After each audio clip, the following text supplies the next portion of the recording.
మీకు గుర్తుందో లేదో చిన్నప్పుడు ప్రతి ఇంట్లో ఖచ్చితంగా ఇలాంటి ఉయ్యాలలు అయితే ఉండేవి. మళ్ళీ థ్యాంక్ గాడ్ అనుకోవాలి.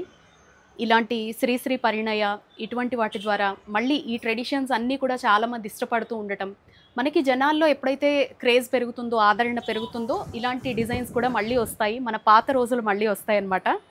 నాకు మా ఇంట్లో మా పెద్దనాన్నగారు ఇలాంటిది తన సొంత చేతులతో తయారు చేసి పెట్టడం బాగా గుర్తుందనమాట. సో మళ్ళీ ఈరోజు నేను హైదరాబాద్ మియాపూర్లో ఉన్నటువంటి శ్రీ పరిణయాలో చూశాను. నా ఓల్డ్ మెమరీస్ అన్నీ గుర్తొస్తున్నాయి అనమాట. మా ఊర్లో చాలా ఎమోషనల్గా అనిపిస్తుంది. ఇదైతే మీకు పూర్తిగా రోజ్వుడ్ అండి, చక్కగా బ్రాస్ హ్యాంగింగ్స్ తోటి కస్టమైజేషన్ ఫెసిలిటీతో మన రూమ్ వైజ్గా మనం కావాల్సినట్టుగా హ్యాపీగా మనం చేయించుకోవచ్చు.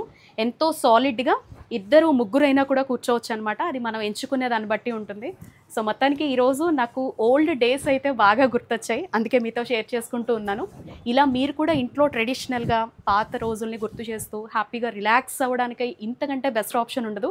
చిన్నప్పుడు మేమైతే దీని మీద ఇలాగే పడుకుండిపోయేవాళ్ళం అనమాట. మనకి చిన్నతనంలో ఉయ్యాల వేరు, ఒక ఏజ్ వచ్చాక అవగాహన వచ్చాక ఇలాంటి ఉయ్యాల మీద హ్యాపీగా దిండేసుకొని పడుకుంటూ రిలాక్స్ అవ్వడం వేరు. సో అలాంటి హ్యాపీ ఫీల్ మళ్ళీ ఇచ్చింది నాకు శ్రీ పరిణయ.